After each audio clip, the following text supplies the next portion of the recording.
Long before Rapunzel is born, a single drop of sunlight falls from the sky. From it grows a golden flower with extraordinary abilities. This flower can heal wounds, reverse aging, and preserve life itself. The flower becomes a legend, but legends attract obsession. A woman named Mother Gothel discovers the flower and secretly uses it for centuries. She does not protect it. She does not respect it. She consumes it. The flower is her insurance against time. Eventually, the kingdom discovers the flower and uses it to save their dying queen during childbirth. The queen survives. A baby girl is born. But the magic does not disappear. It transfers. It now lives in the baby's golden hair. This moment silently seals Rapunzel's fate. This is not a simple fairy tale. It is not a harmless animated movie. And it is not just a love story. Tangled is a story about emotional control, manipulation, identity suppression, and the slow process of reclaiming autonomy. It uses bright colors and music to tell a story that is, at its core, deeply psychological.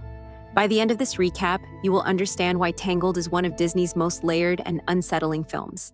Everything that happens in this story begins with one selfish decision. Mother Gothel realizes the truth immediately.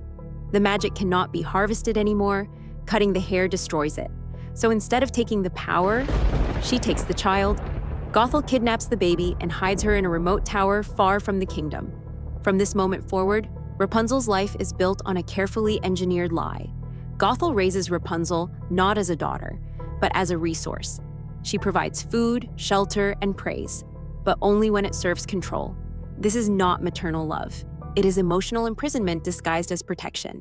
18 years pass. Rapunzel grows into a highly intelligent, creative, emotionally expressive young woman.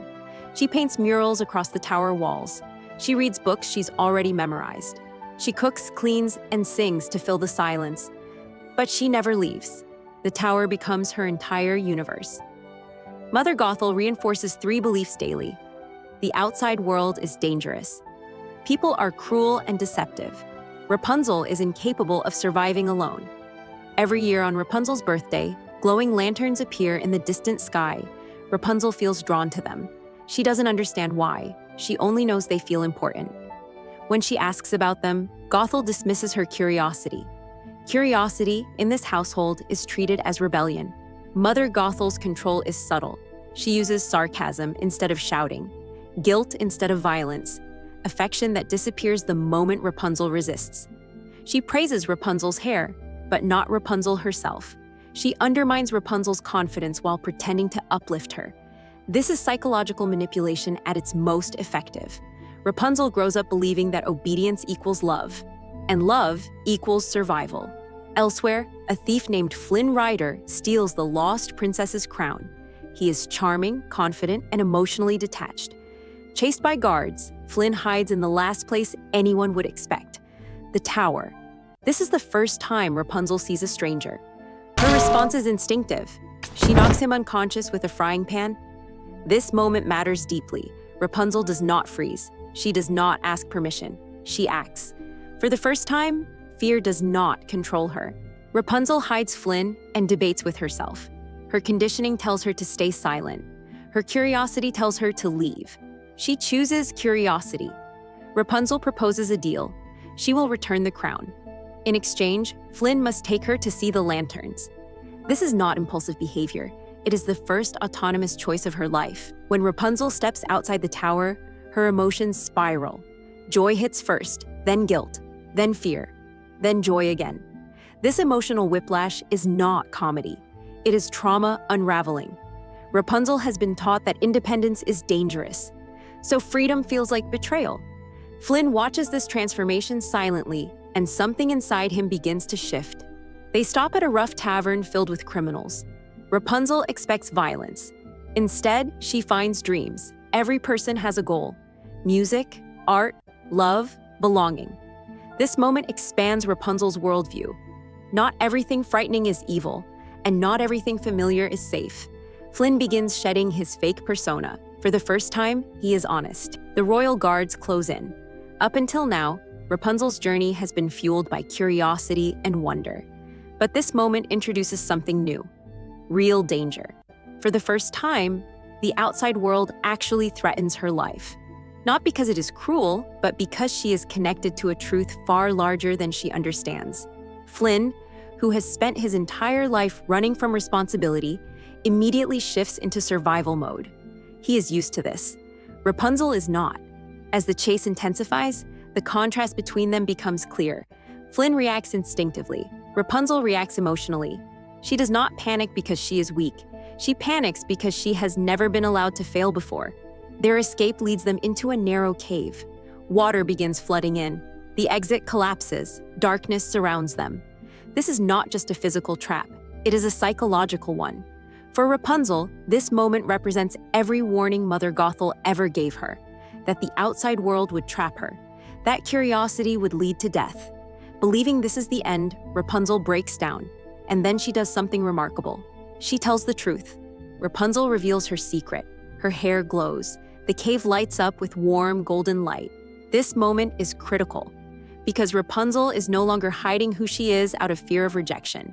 She is revealing herself because she trusts someone. Flynn's reaction matters more than the magic itself. He does not ask questions. He does not demand answers. He does not see opportunity. He sees danger and chooses to protect her. Flynn sacrifices his chance to escape. This is the first genuinely selfless decision he makes in the film. Up until now, Flynn has been driven by self-preservation, by charm, by avoiding attachment. But in this moment, he chooses Rapunzel's life over his own freedom. And Rapunzel sees it. Trust is no longer theoretical. It is earned. When they escape the cave, something has changed. Rapunzel is calmer.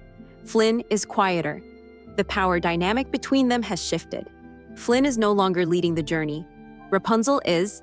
She begins asking questions, not just about the world, but about him. Flynn hesitates, because the closer they get to the lanterns, the closer he gets to losing her. Flynn knows the truth. He knows the lanterns are connected to the lost princess. He knows the crown is proof, and he knows that once Rapunzel reaches that truth, his role in her life may end.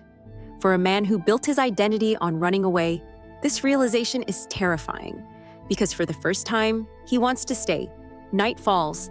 They drift onto the water. The lanterns rise. Thousands of glowing lights float into the sky, silent and overwhelming. This is the moment Rapunzel has dreamed of her entire life. But when it arrives, it is not simple joy. It is revelation. As Rapunzel watches the lanterns, fragments of her identity fall into place. The symbol, the birthday, the crown. She realizes the truth.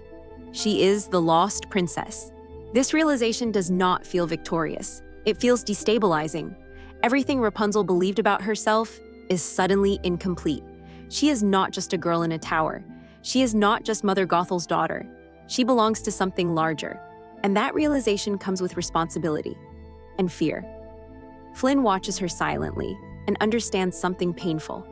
She is outgrowing him. Mother Gothel re-enters the story not with anger, but precision. She senses Rapunzel slipping away, and she responds with her most powerful weapon: doubt. Gothel reframes everything Rapunzel experienced. Flynn manipulated you. The world used you. I warned you. She does not need to lie loudly. She only needs to confuse Rapunzel long enough to regain control. And it works. Rapunzel is emotionally exhausted. Her identity has shifted too fast. She retreats into the only certainty she has ever known. Mother Gothel. This is not weakness. It is survival conditioning reasserting itself. Flynn is captured. Rapunzel returns to the tower. The door closes. Alone in the tower, Rapunzel begins to think clearly. Without Gothel's voice guiding her thoughts, the pieces align. The lanterns, the lies, the fear. She realizes something devastating. Mother Gothel never loved her. She loved the magic. This realization hurts more than any physical wound. But it also frees her. When Flynn returns, injured and desperate, the final confrontation begins. Gothel attacks him. Rapunzel offers herself in exchange for his life. This offer is not submission. It is agency. For the first time, Rapunzel chooses sacrifice on her own terms. Flynn refuses. He cuts her hair. The magic ends. Control ends. Without the magic, Gothel rapidly ages. She falls. The tower no longer holds power. Neither does fear. Rapunzel survives, not because of magic, but because she chose herself. At the end of Tangled, the story does not truly end with a celebration. It ends with clarity. Rapunzel does not defeat Mother Gothel with strength or magic. She defeats her by understanding the truth. The tower was never the real prison. Fear was. For years, Rapunzel was taught that obedience meant safety, that isolation meant love, and that the world beyond her walls was something to fear. There were no locks on the door, only doubt placed carefully in her mind. And that is what makes her journey powerful.